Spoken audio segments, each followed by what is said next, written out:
Hello, everyone. Welcome to our Q3 quarterly threat report for 2024. We're excited to share some interesting insights and data with you today. So let's go ahead and get into it. Moving along to the next slide, we'll get into some introductions. I am Miles Satterfield, the manager of the global response team here at Expel, responsible for critical incident response delivery for Expel's customers. And I have with me today Aaron Walton. Aaron, do you want to introduce yourself?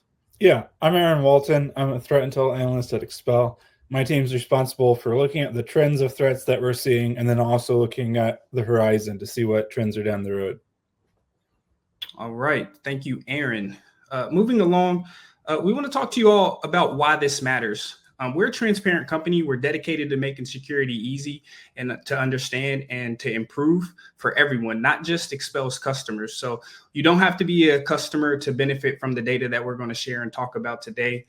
Anyone can follow along with these trends, explore the tactics that we see. Aaron's going to get into some really cool stuff around not only just the threat types, but all of the industries and stuff. What we see this in a lot of interesting things. And cybersecurity is a team sport. We all got to be in this together. The attackers are, getting better every day. They may be watching this as well. So sharing this information just helps us all kind of strengthen our security postures, and we want anyone to benefit from this. So moving along to the next slide. What is a quarterly threat report?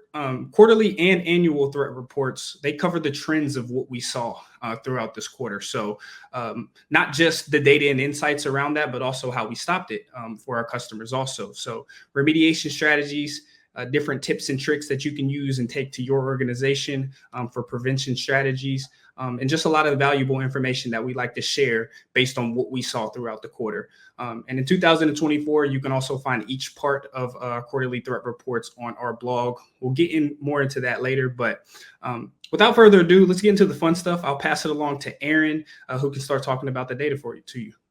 Awesome. Thank you. The first blog post that we have each quarter is called By the Numbers. This really looks at an overview of what we're going to talk about within the series of posts. It also just gives a general overview of the quarter and the activity that we saw. Next slide, please. Overall, the main activity we see is identity-based attacks. These accounted for about 72% of all the incidents that we saw. In the graph on the right, we've separated it into compromised credentials and business email compromise, or BEC. We track these based on the ability of the actor to gain access to that account, or whether they had just compromised credentials but were blocked by some other security defense, such as multi-factor or conditional access. And these really are the predominant threat that we see. And we'll talk a little bit more about this in the coming slides, but a lot of this is being driven by phishing as a service platforms. The other major trend we noticed this quarter was that more than half of the malware that we were able to identify within incidents was associated with Luma information stealer. Part of this was really being driven by some new tactics that were being leveraged by some of the threat actors using it. Luma information stealer, if you're not familiar, it is what we categorize as commodity malware. Threat actors are able to purchase it, and then they can choose how to deploy it. So it can be deployed a wide variety of ways. So it was interesting to us that this was becoming a prominent threat in terms of the different types of malware that we were seeing. When we were looking at trends, we also noticed that cloud infrastructure attacks remain pretty low in volume. We know a few specific actors that are targeting these, but they make up generally a small percentage of the attacks that we see. Despite this, we also wanted to look at some of the publications that have been put out in regards to upcoming threats. So we cover some of those in this presentation and also in the blog post. We also take a general look across what industries we're seeing what type of attacks. In general, most of these attacks are very opportunistic, and those opportunistic attacks make up the majority of the volume that we see.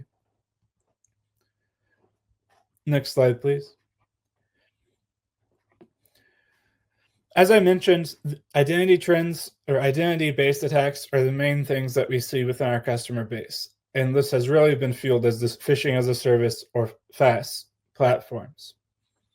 If you're not familiar with phishing as a service, this is basically threat actors who have become very enterprising and have made phishing services and platforms available for other threat actors to use.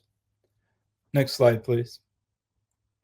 As a result, we've been starting to track some of these, looking at common indicators between compromise, whether that's indicators about where malicious logins come in from or information about the phishing emails that we observe. We've started classifying these and getting an idea of what volume we're seeing from what different platform. We still have a fair bit that we want to identify. Currently in this graph, we're flagging them as suspicious infrastructure.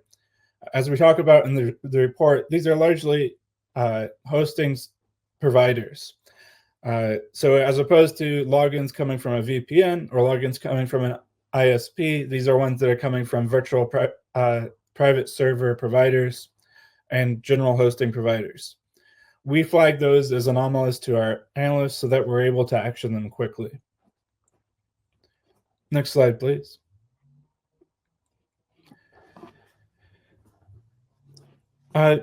One of the trends that we saw that's really driving the Luma information stealer is this tactic of using fake errors or fake CAPTCHAs.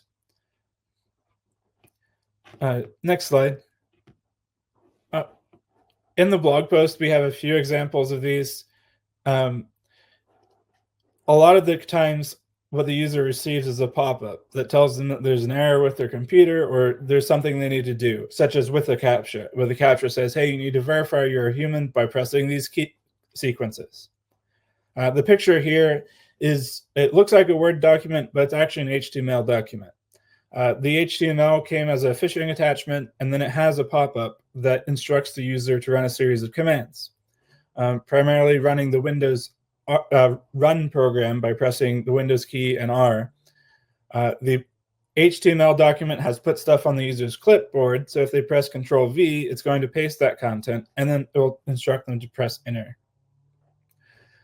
We wanted to highlight this technique because it's really becoming a fad that we're seeing across a number of different threat actors. It's not just one or two, but it seems like it just has become really popular. And we're noticing that it's bypassing some other defenses, such as defenses that prevent file downloads or visiting sketchy websites. These are usually embedded, infected into infected websites so that users visiting that normally legit website might get a malicious pop-up. Next slide, please. Right. So we also did want to spotlight, as I mentioned, some cloud identity threats that we saw on the horizon. These are things just we needed to be aware of and wanted to make sure our customers were aware of. We'll only talk about one example in the coming slide, but we have a few that we discussed within the blog post. Next slide, please. There was some research done by Frog Security, and this is in regards to the threat of package revival hijacking. With some package managers, such as the Python package manager, if repositories are deleted, there's no placeholder in its place. As a result, attackers are able to put a repository in its place, and then anyone that attempts to download that original package may download this malicious package. Frog did some interesting testing to use some highly sought-after repositories, and they found that they received more than 100,000 attempts to download their repositories. In their situation, they put benign packages just as a proof of concept. But this is a real risk that we need to start thinking about already, where some threat actors are using this, but there's still a lot more potential for damage, such as this threat or other threats in regards to type of squatting. All right. Thank you, Aaron. Identity-based attacks, they're definitely, they're definitely on the rise. We see this stuff every day. So for those of you who are listening to this and following along with us, please check out, the full analysis on our blog. Aaron did a good job giving you the high level overview of what's going on, but there's a lot of good information and data in there that you can dig into just on our blog series. So check out the Q3 quarterly threat report on the Expel blog. And then also be on the lookout for the annual report as well, where we talk about everything that we saw for the entire year. A lot of actionable stuff in there. We want to make sure you guys are informed, just as informed as we are, and taking actionable items back to your team as well.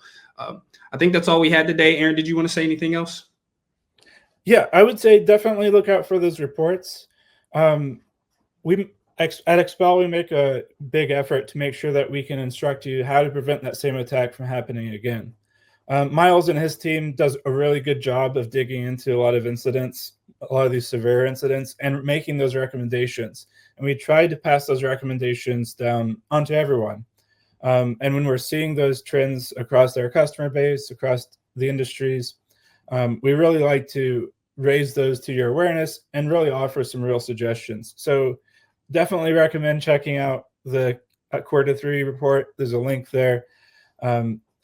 Just expel.com Q3-2024, and keep an eye out for the annual threat report. There we'll look at the whole year and compare it to last year. So definitely look out for it and see what trends we're seeing.